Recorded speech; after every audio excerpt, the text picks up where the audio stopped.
All right, so today we're going to be diving into the world of e-learning Sounds good. with this Kevin Brake's skill matrix thing. Okay. Um, and we're talking over 20 years in IMIT Wow. with a focus on creating, really top-notch digital learning experiences. Right. So if you're into that kind of thing, you're in the right place. Yeah, this is going to be good. And this matrix lays out 10 specific requirements. Okay. And we're going to see how Kevin's experience measures up. I'm excited to see this. Yeah, me too. All right, let's do it. So requirement M1 is all about technical development and quality review. Okay.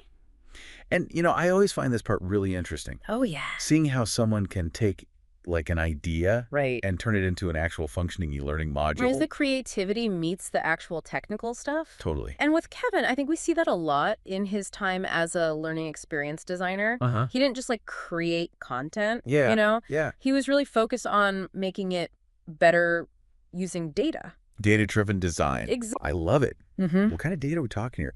This is what I love about these deep dives. Yeah. Give me the nitty-gritty. So, for example, he used module completion rates to identify a bottleneck in one course. Oh, interesting. Yeah.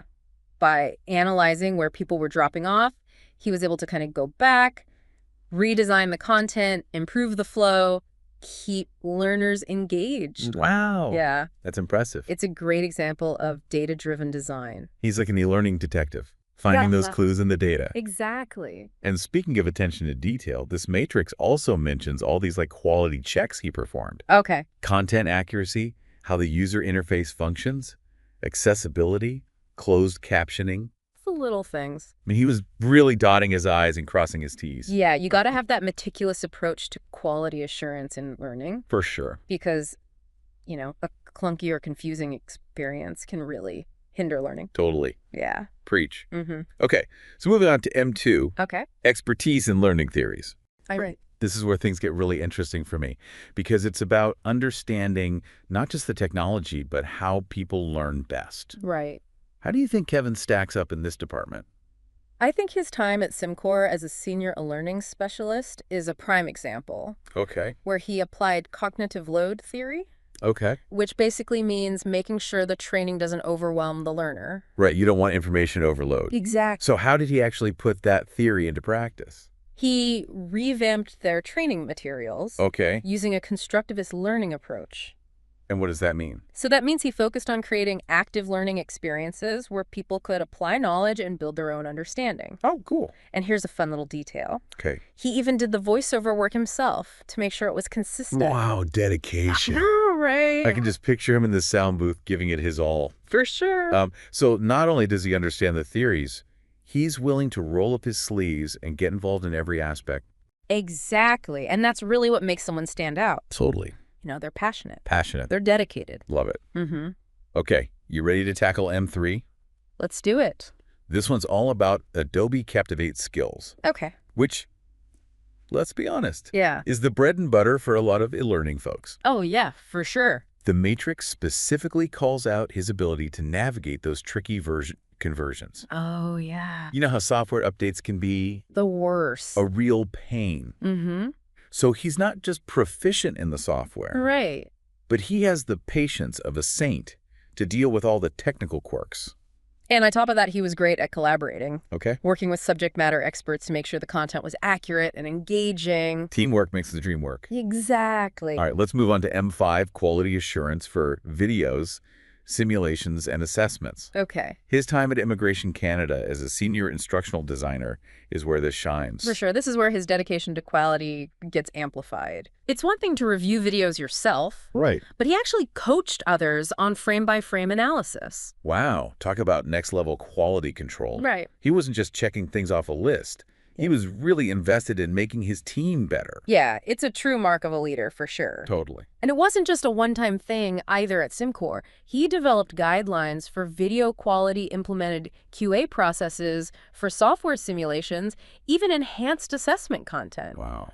It's comprehensive. This guy's like a walking, talking quality assurance manual. Pretty much. Okay, so we've seen his technical skills, his grasp of learning theories, his commitment to quality. Mm-hmm. Now, let's talk big picture, his actual project experience requirement. M7, calls for 5 years in the field, but Kevin has over 15. Right, and those were packed with some really cool projects. Oh, I mean, we yeah. promised we wouldn't mention specifics. Right, of course. But let's just say his work involved applying adult learning theories to some seriously innovative projects. Okay. We're talking cutting-edge stuff. Like the kind that makes you say, wow, e-learning can do that. Exactly. Okay, now you've piqued my curiosity. I know I can't say too much. Yeah. But Lips are sealed. it's clear that Kevin is passionate about pushing the boundaries here. Totally. It's not just about digitizing content. It's about crafting these really engaging and effective learning experiences. Exactly. And he's not afraid to experiment Ah. and explore new technologies and approaches, which is so important in a field that's constantly evolving. For sure.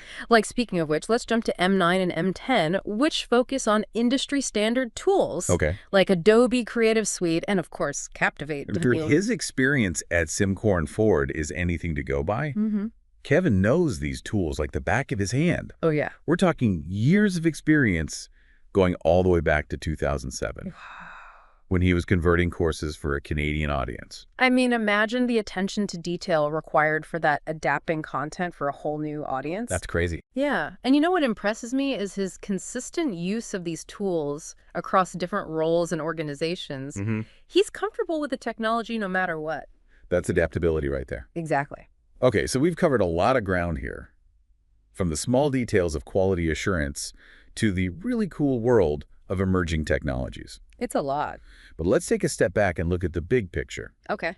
What does Kevin's skill matrix tell us about him as an e-learning professional? You know what stands out to me is this impressive combination of technical expertise and a deep understanding of how adults learn. Yeah, he's not just building courses. He's crafting experiences that are both engaging and effective. Right, he gets both sides of it. Totally. It's like he's Yeah. found that sweet spot, Yeah. that perfect balance. Mm-hmm. He's not just delivering information, he's creating an environment where people can actually learn. Absolutely. And let's not forget his commitment to quality and his collaborative spirit. Right. This is someone who clearly cares about making e-learning better for everyone. You know, going through this matrix feels like we've uncovered a hidden gem. I know, right? But like any good treasure hunt, it leaves you wanting more. Always. So what questions does this spark for you? Well, we've seen his experience with these really cool technologies like VR and AR. Right.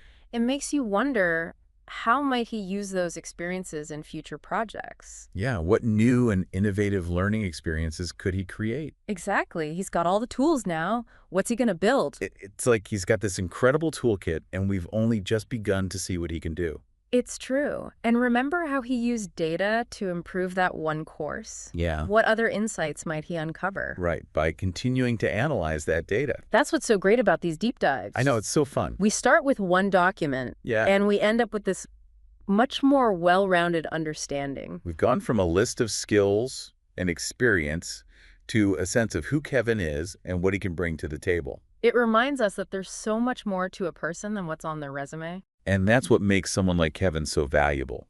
Not just their past accomplishments, but their potential. Exactly, their potential to learn, adapt, innovate. It's their willingness to embrace new challenges and really push the boundaries. For sure. So to anyone listening who might be looking for someone like Kevin, it sounds like he's worth a closer look. I think so. But beyond that, this deep dive highlights something important for everyone. What's that? It reminds us to look beyond the surface, to dig deeper and always be curious. That's so important. Even a simple document like a skill matrix can tell you so much. You just got to know how to read between the lines. It's like they say, the map is not the territory.